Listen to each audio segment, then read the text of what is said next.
আসসালামু আলাইকুম, hello everyone. আশা করি সকলে অনেক অনেক ভালো আছেন এবং সুস্থ আছেন। তো ইমোতে প্রোফাইল লক করলে কি কি সুযোগ সুবিধাগুলো পাবেন, তো ভিডিওটা শুরু থেকে শেষ পর্যন্ত দেখবেন এবং কিভাবে ইমোতে প্রোফাইল লক করবেন। তো এই ভিডিওতে যারা এখন পর্যন্ত লাইক করেন অবশ্যই লাইক করবেন, চ্যানেলে নতুন দর্শক হয়ে থাকলে চ্যানেলটা সাবস্ক্রাইব করে পাশে থাকবেন। আর যারা অলরেডি লাইক এবং সাবস্ক্রাইব করছে তাদেরকে অসংখ্য ধন্যবাদ।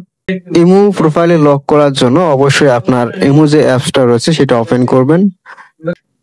ওপেন করার পর আপনার যে ইমো প্রোফাইল রয়েছে জাস্ট এই প্রোফাইল অপশনে ক্লিক করবেন বা পিক অপশনে ক্লিক করবেন। ক্লিক করার পর এখান থেকে সেটিংস এন্ড প্রাইভেসি দেখতে পারছেন, জাস্ট এখানে ক্লিক করবেন একবার, ঠিক আছে।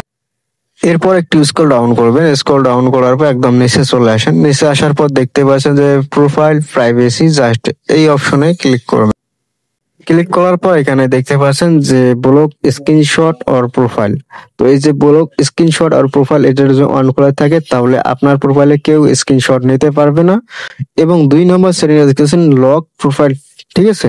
এই লক প্রোফাইল অপশনে ক্লিক করার পর এটা যদি আপনারা অন করেন তাহলে হবে কি, আপনার প্রোফাইলে যদি কেউ প্রবেশ করে বা ভিজিট করে তাহলে আপনার প্রোফাইলের ইমো আইডি, তারপর আপনি কোন কোন গ্রুপে জয়েন আছেন এবং আপনার স্টোরি অ্যালবাম বা আপনার পার্সোনাল যে ডিটেলস গুলো রয়েছে এগুলো কেউ দেখতে পারবে না, শুধু কন্টাক্টের লোক দেখতে পারবে, ঠিক আছে।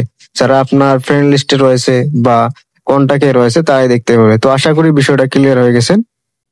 তো এই হলো ইমো লক প্রোফাইল এর কাজ। তো ভিডিও যদি ভালো লাগে অবশ্যই লাইক কমেন্ট শেয়ার করো, চ্যানেল নতুন হলে চ্যানেলটা সাবস্ক্রাইব করে পাশে থাকবা।